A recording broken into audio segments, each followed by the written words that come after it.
I want you to imagine for a second that you have just moved to a brand new country. Oh, that is always a scary thought. Right. I mean, you do not speak the language at all. The food smells completely different. The buildings are strange. The weather is just not what you were used to. And suddenly, some giant beings, like people who are 10 times bigger than you, they just pick you up. Wow, okay. Yeah, they put you in a small box, they put that box in a moving car, and they place you inside a totally new building. And you have no idea what the rules are in this building. You are completely lost. Exactly. You have no idea where the bathroom is. You have no idea if these giant beings are going to be your best friends or, if they're going to be your worst enemies. There's just way too much information for your brain to handle all at once. It is terrifying because you have absolutely zero control. It really is completely scary. I mean, you are at the mercy of your environment, and your instinct, your most basic, natural feeling for survival is just to find a dark corner somewhere. Right. You just want to hide. Yeah, you want to make yourself as small as possible, hide in that corner, and just wait to see what happens next. Exactly. You just want to disappear. But then, day by day, the giants do not hurt you. They actually turn out to be nice. Right. Instead, they offer you food. They speak to you in these soft, gentle voices. They give you a comfortable, warm place to sleep. And slowly, very slowly, that overwhelming fear starts to turn into curiosity. You start to look around. And then eventually, that curiosity turns into deep, real trust. It is a beautiful process. It is. And today, we are exploring that exact journey. But we are not talking about humans moving to a new country. No, we are not. We are diving into the world of our furry friends. We are talking about pets, and specifically the incredible and sometimes, very mysterious experience of bringing a cat into your home. Welcome to today's deep dive. I am so glad you're here with us. We're going to follow a story today. A really wonderful story. Yeah, it is the story of a woman named Lily and her very first pet. Her new cat is named Simba. Simba, like the lion. Exactly like the lion.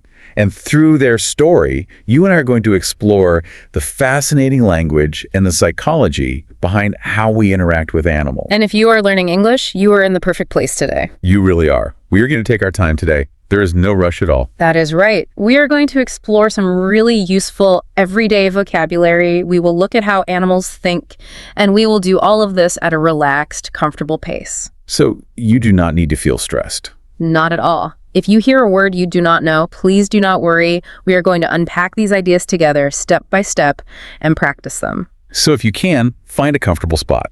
Maybe pour yourself a cup of tea or a cup of coffee, and let's jump right into the story. Sounds perfect. Every pet story starts with a big decision. It is the decision to expand your family and to share your living space with an animal. It is a huge step. It really is.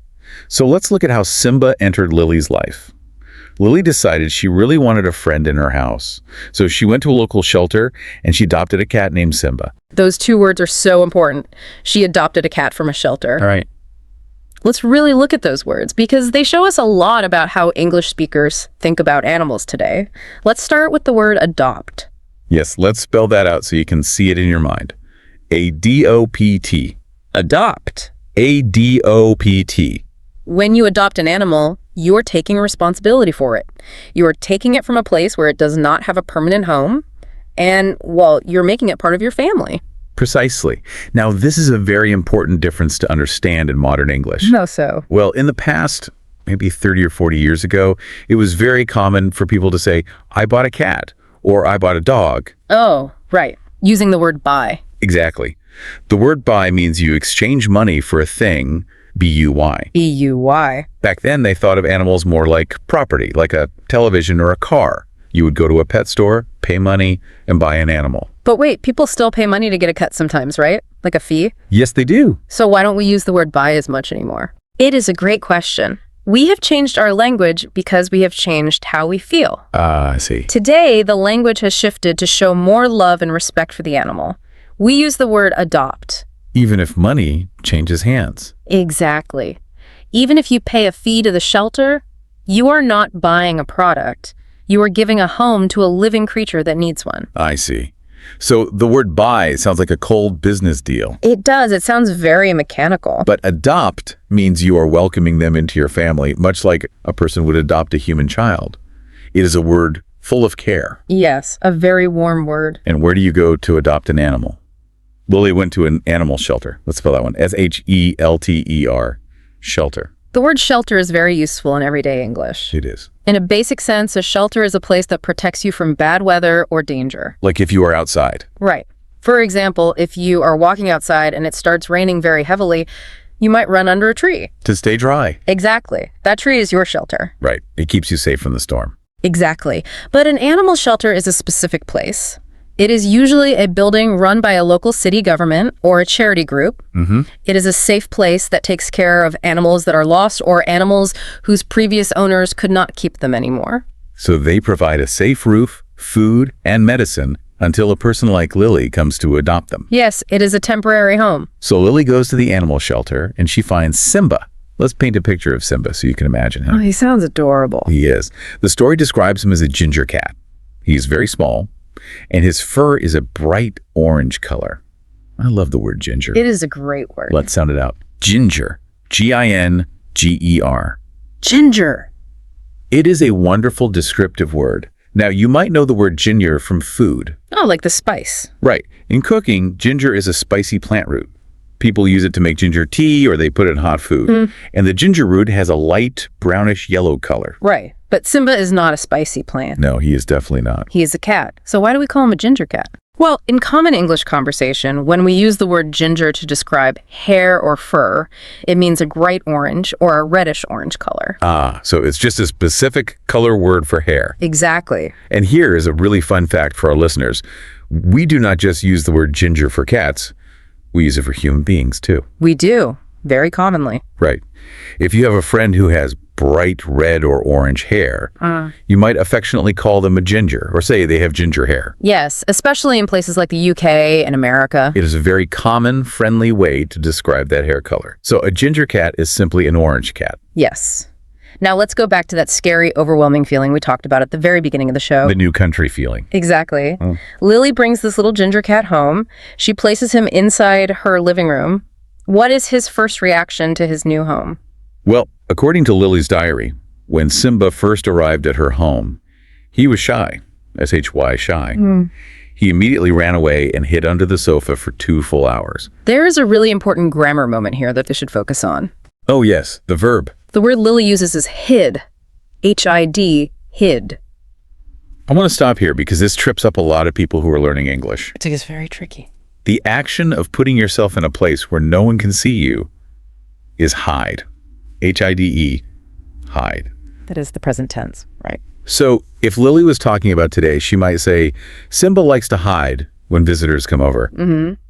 But Lily is telling us a story about his very first day. It happened in the past. Yes, it is a past event. So why didn't she just add an ED to the end? Why didn't she say, Simba ran away and hide it under the sofa?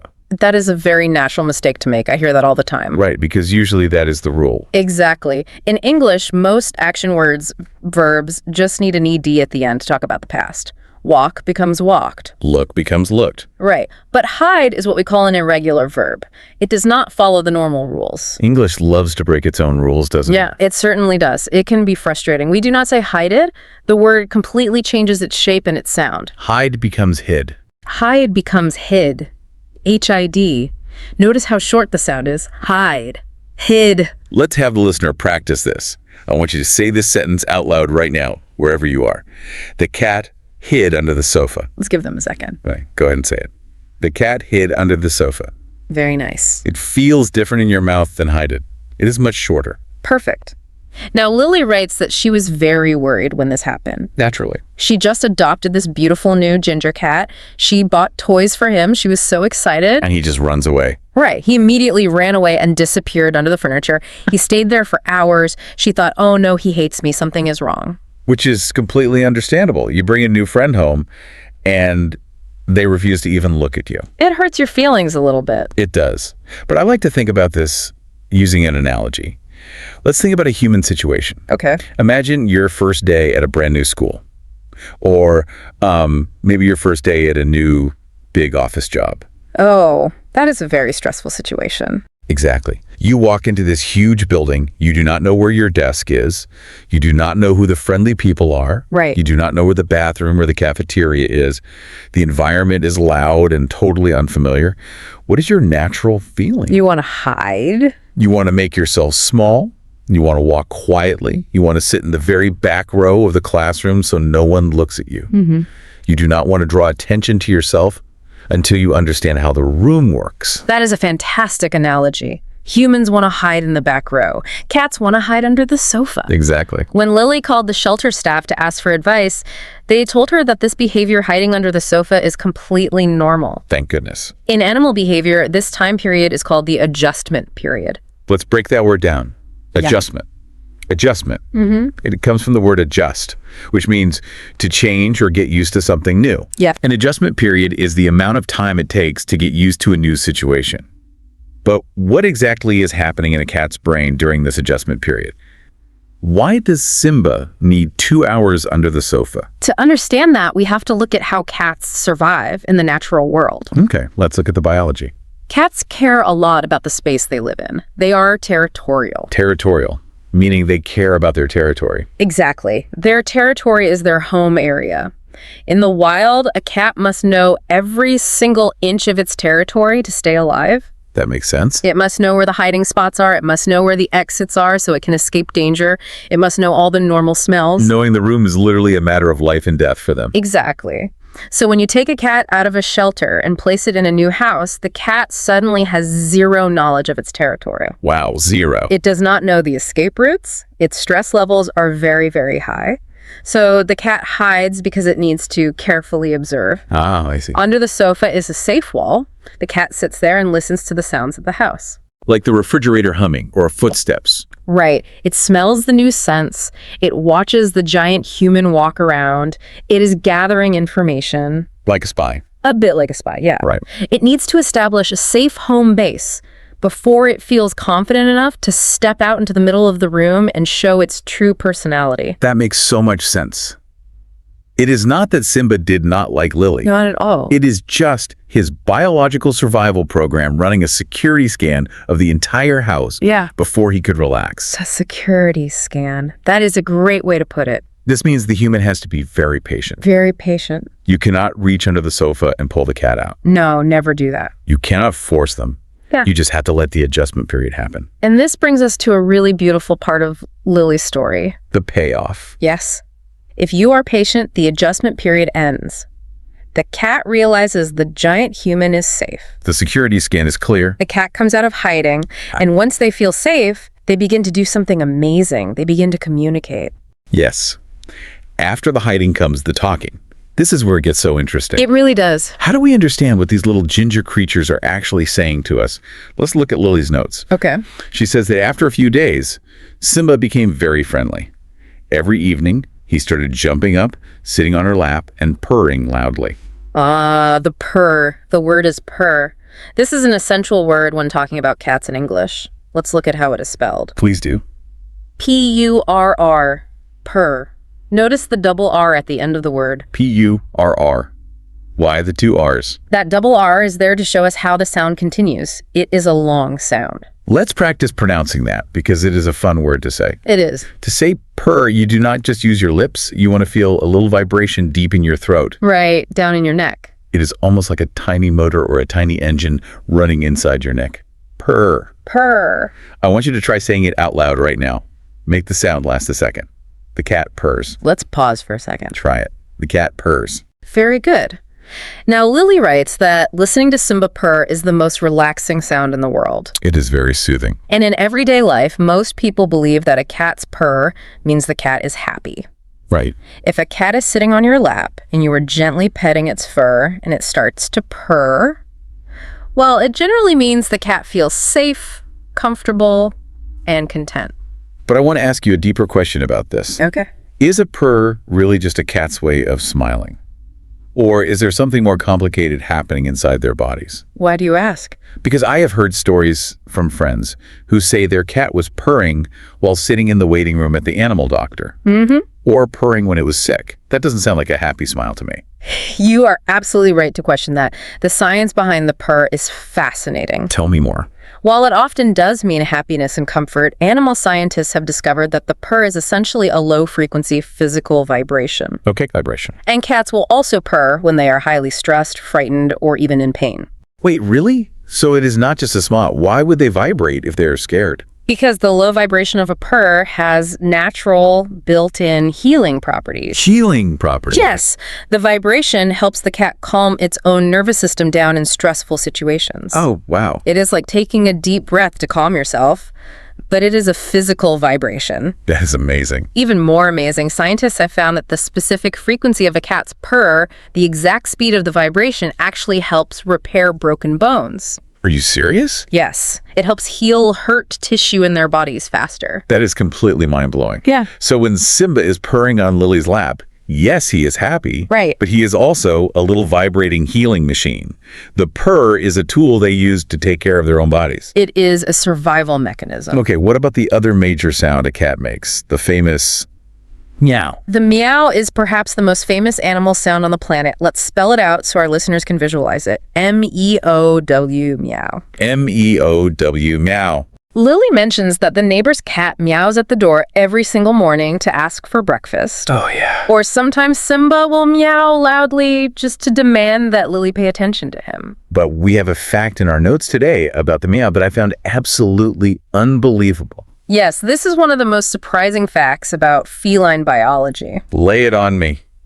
Adult cats usually only meow at humans. They do not meow at other cats. I need to hear that again. They only meow at humans, never at each other. Correct. That is wild. When cats are tiny babies, kittens, they will meow to their mothers.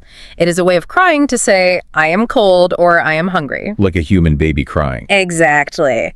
But once a cat grows up into an adult, they stop using the meow sound when they communicate with other cats. Then how do they talk to each other? When two adult cats talk to each other, they use body language. They use the position of their ears, the movement of their tails. Right. They use scent. If they use their voice with another cat, it is usually a hiss or a growl. They do not meow. The meow is a sound they have specifically kept and developed purely to talk to human beings. Let me make sure I am understanding this properly. Sure.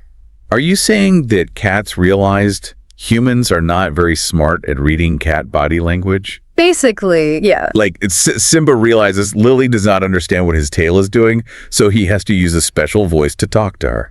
That is exactly what animal behavior scientists believe. That is so clever.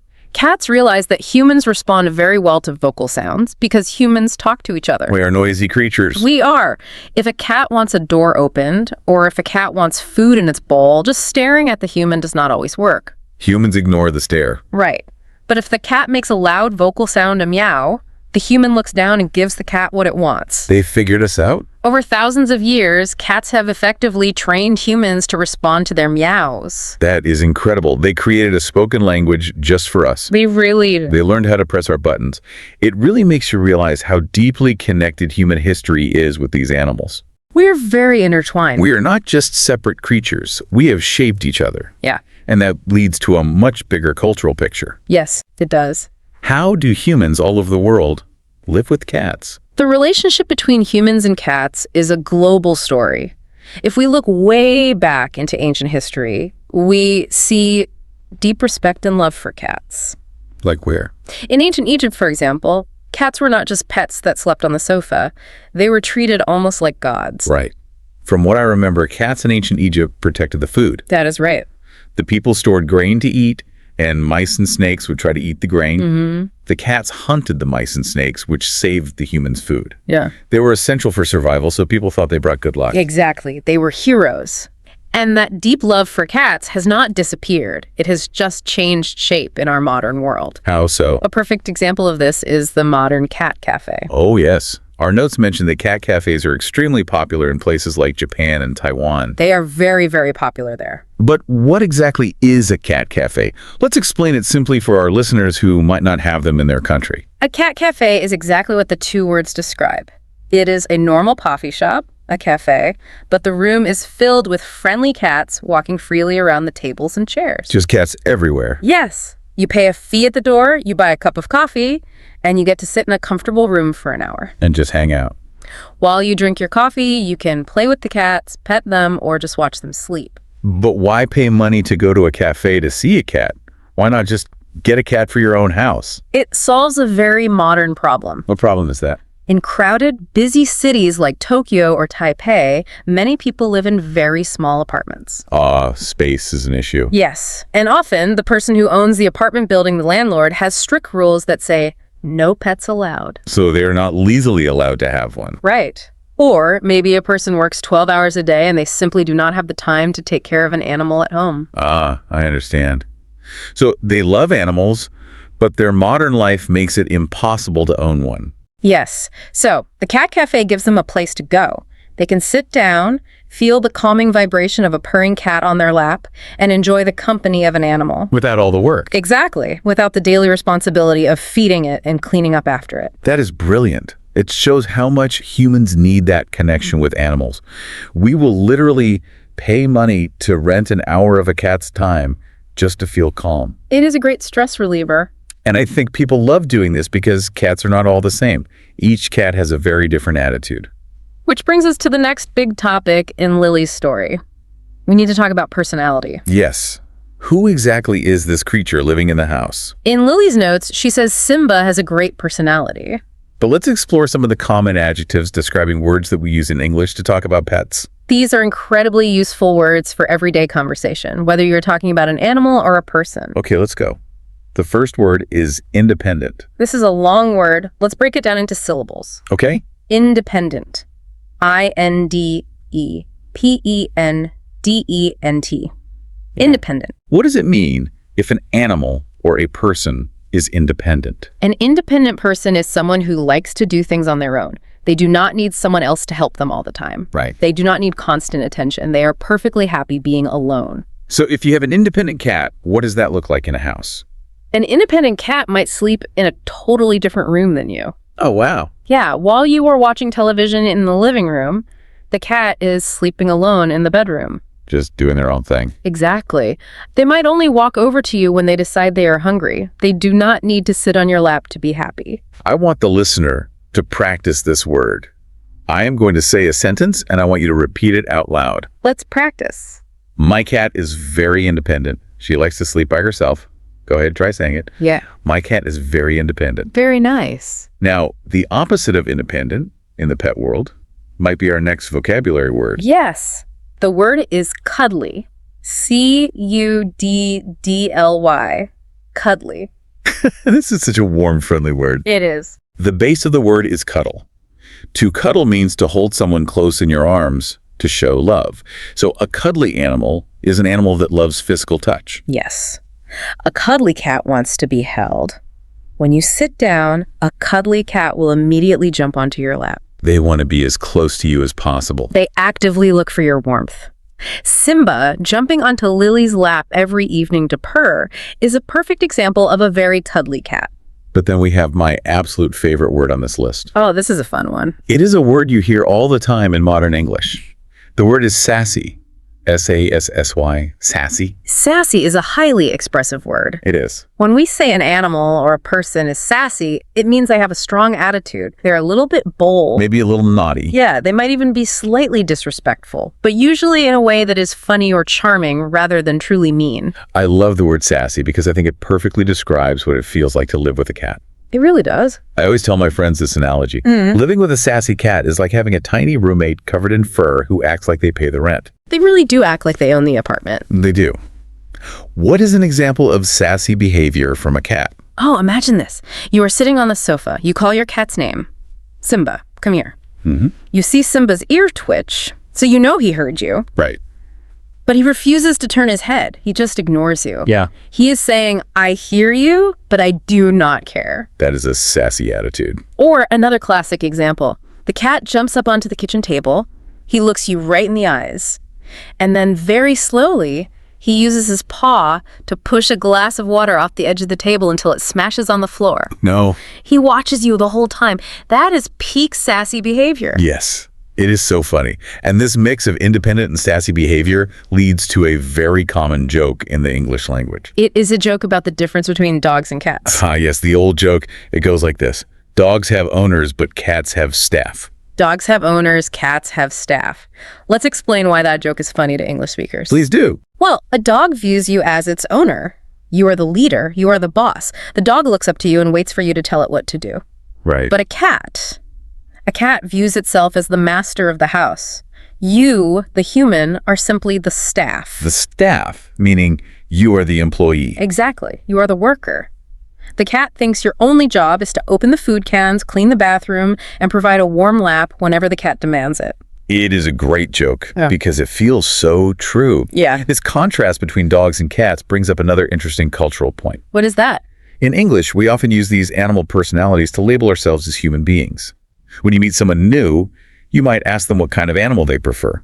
Yes.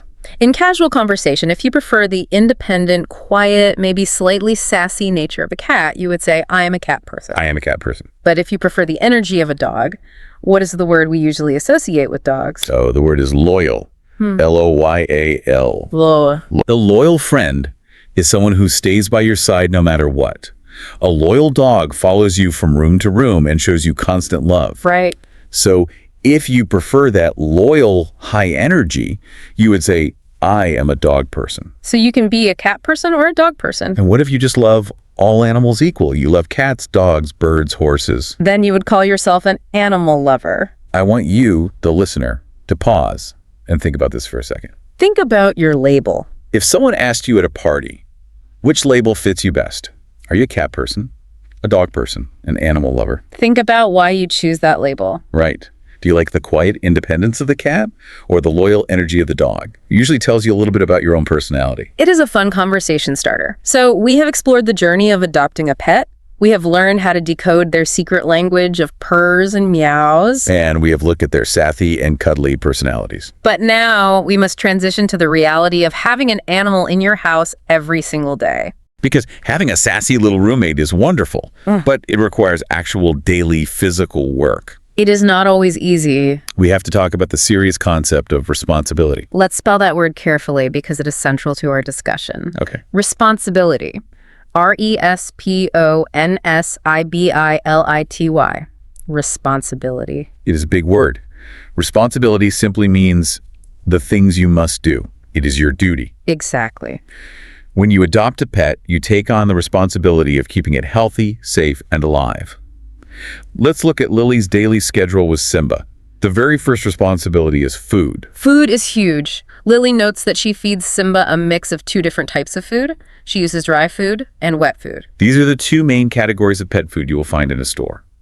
Let's examine the difference between them. Let's start with dry food. Dry food looks like small, hard biscuits or tiny brown pebbles. It is crunchy. There are a couple of benefits to dry food. First, when the cat crunches on the hard pieces, it helps clean their teeth. That is true. Second, it is very convenient for the owner. You can put a bowl of dry food on the floor in the morning, and it will not go bad or smell terrible by the afternoon. Very easy to manage. But then there is wet food. Wet food, on the other hand, usually comes in a small metal can.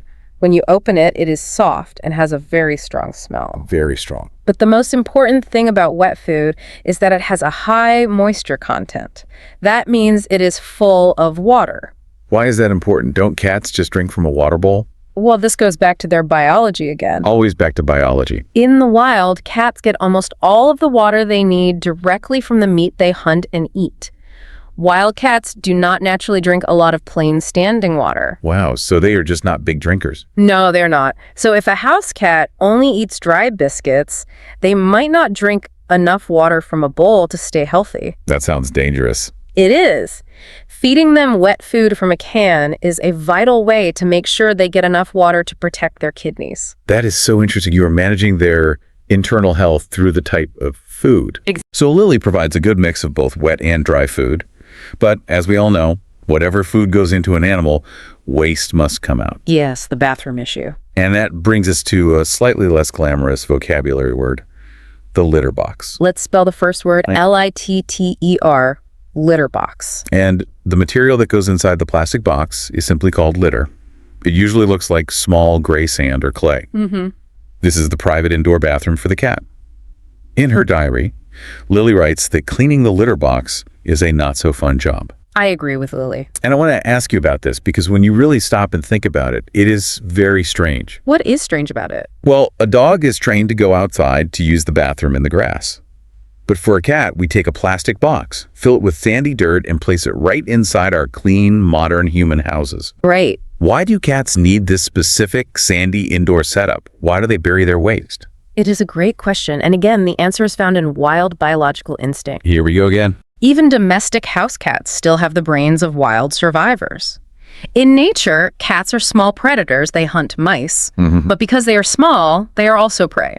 Larger animals like wolves or coyotes hunt cats. Okay, so the cat is both the hunter and the hunted. Precisely. If a wild cat goes to the bathroom and leaves its waste out in the open, the smell is very strong. And smell is a signal. Yes, that smell acts like a giant flag to larger animals. It sends a signal that says, hey, a small, tasty cat is living right here. Oh, I never thought about that.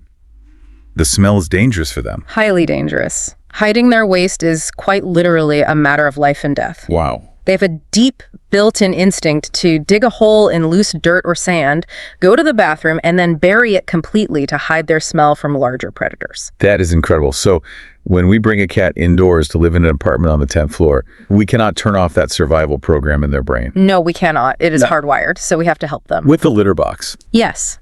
The little box is simply a way for humans to provide a safe patch of loose sand inside the house. When the cat buries its waste in the litter box, it feels safe. It is a compromise between the wild instinct and the indoor environment. That completely changes how I think about the litter box. It is not just a weird bathroom habit. Yeah. We are actually building them a tiny patch of the wild inside our homes so they do not feel afraid. That is a wonderful way to look at it. Now, cleaning that tiny patch of the wild brings us to a very important English grammar lesson. Yes. Adverbs of frequency. When Lily talks about her chores, like feeding Simba and cleaning the litter box, she uses specific phrases to explain her daily routine. In English grammar, we call these adverbs of frequency. Adverbs of frequency. Let's slow down here because this is incredibly important for any English learner. It is. These are words and phrases that tell us how often an action happens. It tells us the rhythm of the routine. Let's look at some examples from Lily's life. Lily writes, I clean the litter box every morning. Every morning. The word every means without missing a day.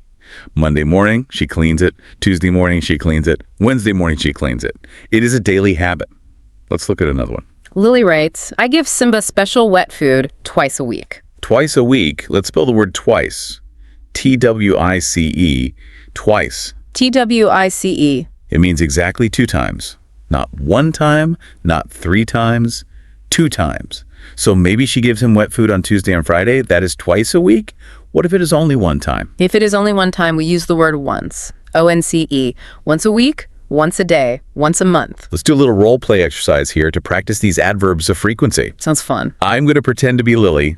I want you to ask me some questions about my daily routine with Simba. And listeners, I want you to pay attention to the phrases I use to answer. Okay, let's practice. Lily, how often do you brush Simba's fur? I brush Simba's fur 3 times a week, usually on Monday, Wednesday, and Saturday. Good. Lily, how often do you buy new toys for Simba? Oh, I buy new toys once a month. And Lily, how often do you make sure Simba has fresh drinking water? I give him fresh water every single day. Excellent. Notice the patterns there. Once a week, twice a month, every day, 3 times a year. These adverbs of frequency are the building blocks you need to describe your own life. Exactly. Let's turn this over to the listener. I want you, the listener, to answer a question out loud right now, wherever you are listening. Try to use an adverb of frequency. Let's see how they do. Ready? How often do you drink coffee or tea? Let's give him a second to answer. Try saying it out loud. If you answered, I drink coffee once a day or I drink tea every morning, you are using the grammar perfectly. Let's do one more. How often do you practice your English listening skills? Hopefully the listener is saying, I practice English every day. I hope so too. Because consistent routine is how you learn a language. And a consistent routine is also how you keep an animal healthy. It is a daily commitment. Which brings us to the next part of Lily's story. Grooming, health, and playtime. Yes. Taking care of an animal is not just about food and the bathroom. It is about their whole body and their mind.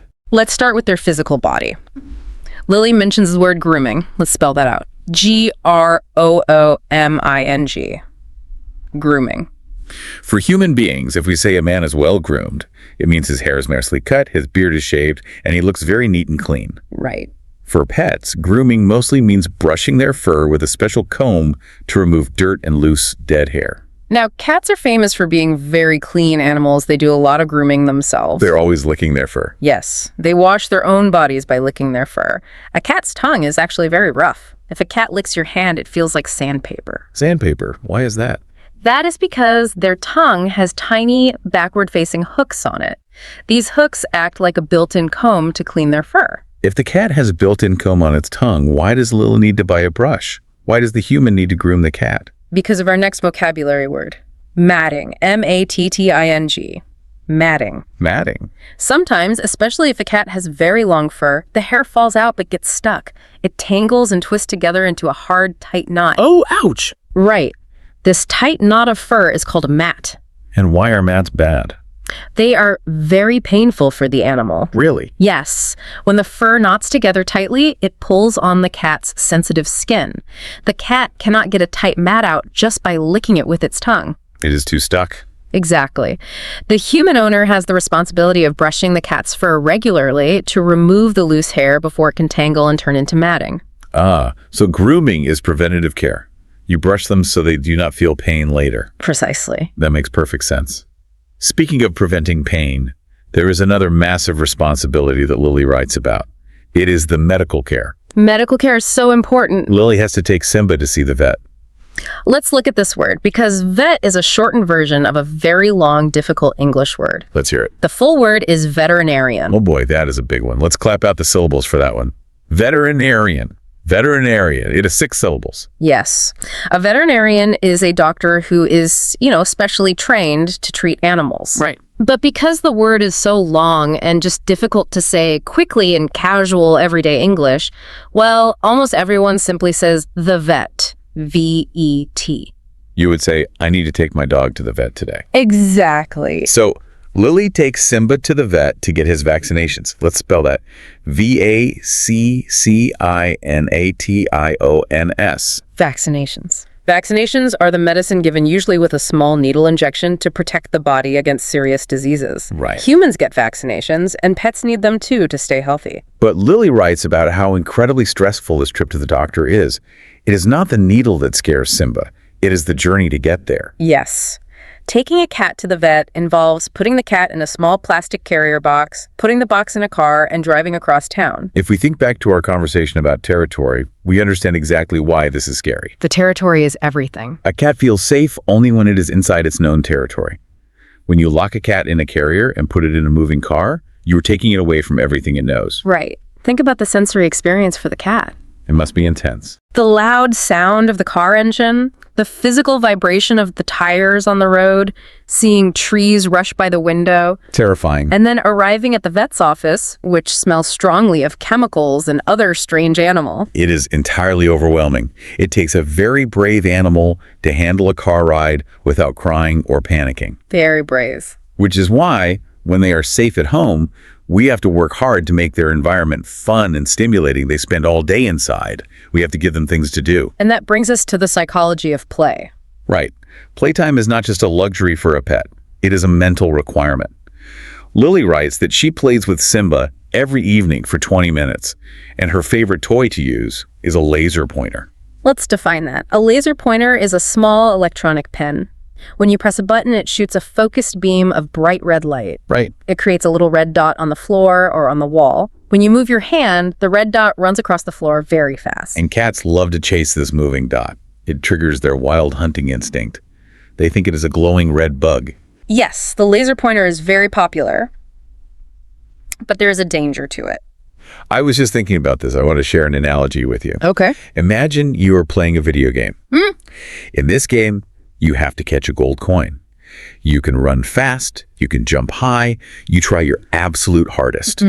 But the computer program is designed so that right before you touch the coin, it disappears. It is impossible to win. You can never, ever catch the prize. That sounds awful. Wouldn't that video game make you incredibly angry and frustrated? It would be a terrible game. I would quit. Well, isn't that exactly what the laser pointer is for the cat?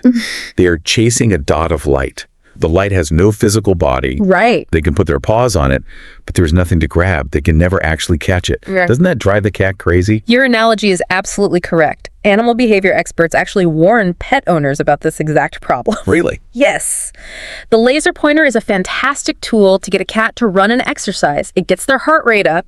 However, if you only play with the laser pointer, it creates deep psychological frustration in the cat's brain. Because they never get the satisfaction of the win. Exactly.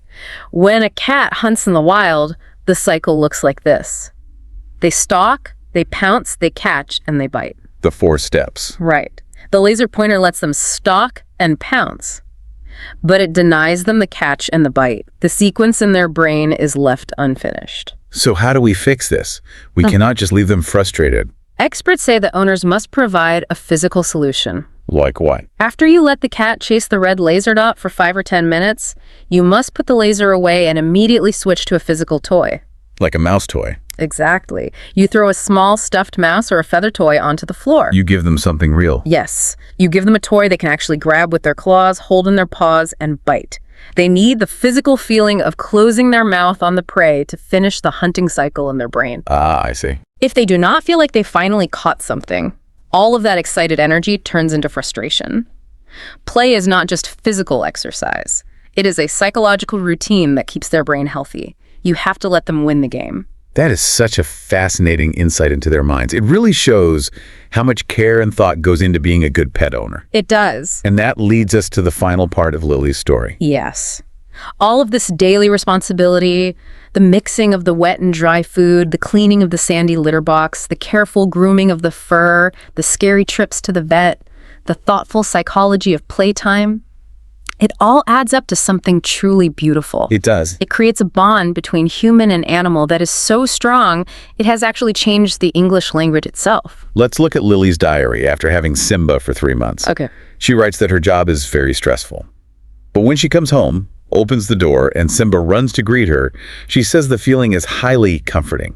Comforting. Comforting. Comforting. Do you see the smaller word inside that long word? Yes, the word comfort. Exactly. When an experience is comforting, it gives you comfort. It makes you feel less sad, less worried, and less stressed. It makes you feel safe. What is so special about the comfort a pet gives you is that it does not require words. No words at all. When Lily comes home from a hard day at the office, Simba does not ask her complicated questions. He does not ask her why she is stressed. He just sits there. He simply offers his physical presence. He sits next to her. He offers that low, healing vibration of the purr. It is pure, unconditional love. But, as Lily wisely notes, receiving that unconditional love requires a massive commitment. Let's spell that word. C-O-M-M-I-T-M-E-N-T. Commitment. A commitment is a serious promise. It is a firm decision to do something for a long time. A very long time. When you adopt a pet from a shelter, you are making a commitment to care for that animal for its entire natural life. For an indoor cat, that means 15 to 20 years. That is a huge amount of time. It really is. 20 years of buying food every week. 20 years of cleaning the litter box every morning. 20 years of paying doctor bills. Having a pet dictates where you can live, how long you can travel on vacation, and how you spend your money. But Lily concludes her story by saying that the love and comfort you receive makes all of that hard work worth it. Worth it. W-O-R-T-H-I-T. When something is worth it, it means the value of the good part is much higher than the cost of the hard part. The love is greater than the work. And this beautiful 20-year relationship between humans and pets is not a new thing. No, not at all. Humans and animals have lived side by side in houses for thousands of years. We are so deeply connected that animals have permanently entered our everyday language. This is where language learners can have a lot of fun. English is full of pet idioms. Yes. Let's remind everyone what an idiom is. An idiom is a phrase where the meaning of the whole sentence is completely different from the literal meaning of the individual words. Right. If you translate an idiom word for word into your native language, it will sound completely crazy. Let's explore 3 very famous animal idioms that you will hear native English speakers use all the time. The first one is about the weather. Okay. The idiom is, it's raining cats and dogs. It's raining cats and dogs. Now, obviously, animals are not falling from the clouds. If you look outside, there are no golden retrievers falling on the street. No, definitely not. This idiom simply means that it is raining incredibly heavily. It is a massive, loud rainstorm. But I have to ask, why cats and dogs? Why don't we say, it's raining birds and fish? The history of language is always a bit of a mystery, but historians have a very interesting theory about this one. Oh, I love history theories. It goes back to Old England, hundreds of years ago. Back then, many houses in Europe had roofs made of thick straw, dried grass, and mud. These were called thatch roofs. Okay, a roof made of straw. Right. Now, in the cold, wet English weather, stray cats, dogs, and other small animals would get very cold on the ground. So what did they do? Well, they would climb up the sides of the houses and burrow into the thick, warm straw on top of the roof to find a comfortable place to sleep. Yeah, I can see where the story is going. Yes. When a truly massive, violent rainstorm would hit the town, the straw roof would become extremely wet and slippery. The straw would start to wash away. And the animals? The poor animals sleeping in the roof would lose their grip. They would slip and fall off the edges of the roof down into the muddy streets below. Oh my goodness. So imagine you are a person standing inside your house looking out the window during a huge storm.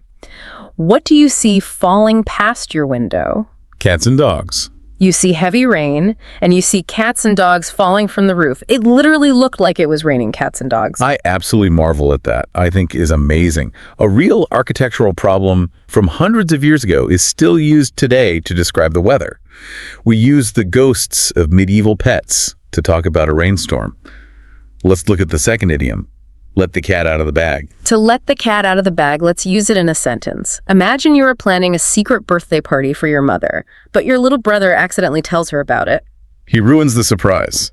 Yes. You would say to your brother, "Why did you let the cat out of the bag?" It means you revealed a secret by mistake. You ruined the secret. You let the cat out of the bag. But why a cat and why a bag? The origin of this idiom takes us to historic street markets in old Europe. Picture a busy, crowded market where farmers are selling animals. In those days, a piglet was a very valuable animal to buy for food. Okay, pigs are expensive. Yes. But some merchants in the market were dishonest. They wanted to trick people.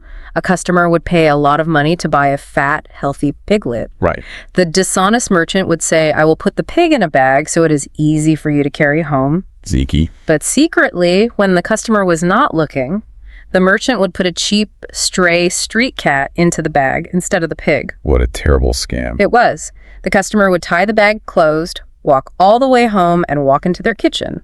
They think they have an expensive dinner. Oh, no. But when they open the bag, an angry street cat jumps out and runs across the room. They realize they have been tricked. The secret lie was revealed when they let the cat out of the bag. That is a fantastic story. Yeah. So the cat escaping the bag is literally the truth escaping the lie. Yeah. It is the secret being revealed. Exactly. Our final idiom is a wonderfully positive one. It is about dogs. Every dog has its day. Every dog has its day. This is a very encouraging idiom. It means that everyone, no matter how unimportant or how unlucky they might seem right now, will eventually have a moment of success, power, or good luck. Let's create a situation for this. Imagine your friend is feeling very sad because they applied for a new job, but they did not get it. They feel like a failure. You want to comfort them. You put your hand on their shoulder and say, "Don't give up. Keep working hard. Every dog has its day. Your time will come." It is a way of saying that the universe is fair in the end. Even a lowly street dog will eventually find a warm bone. What all three of these idioms show us is that animals are our reference points for life.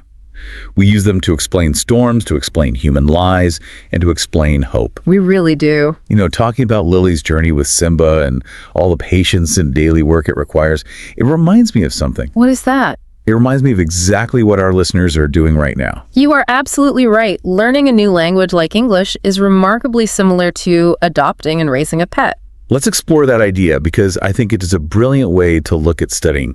How is learning English like owning a cat? Think about the word commitment we discussed earlier.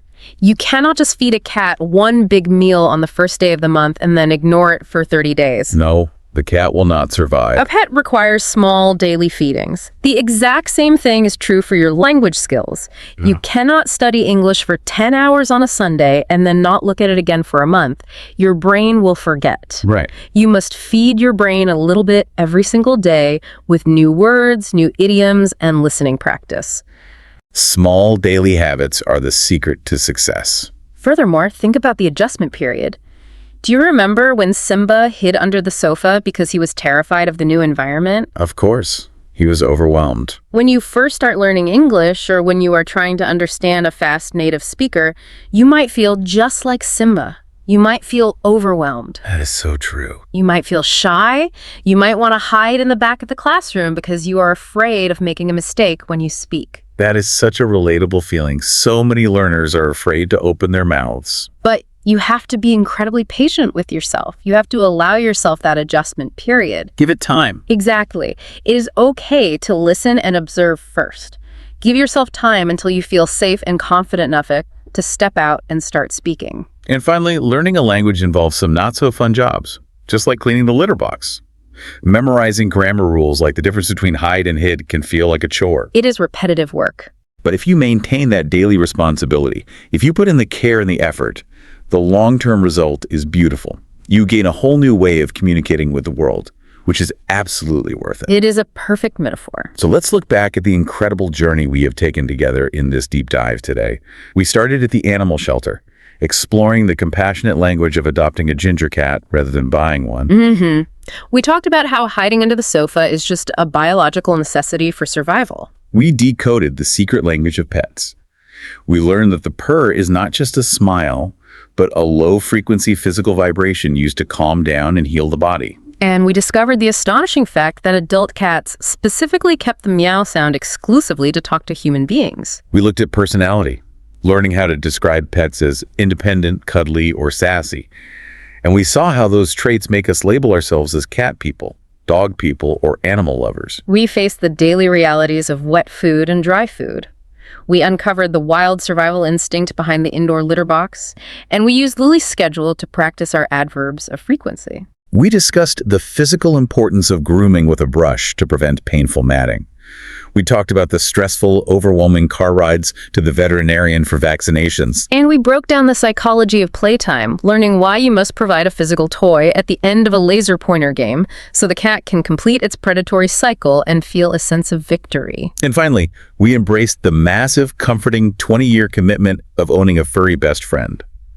We explored how these animals have permanently entered our language with idioms about rainstorms, hidden secrets, and future success. To you, the listener, we hope you take this final metaphor to heart.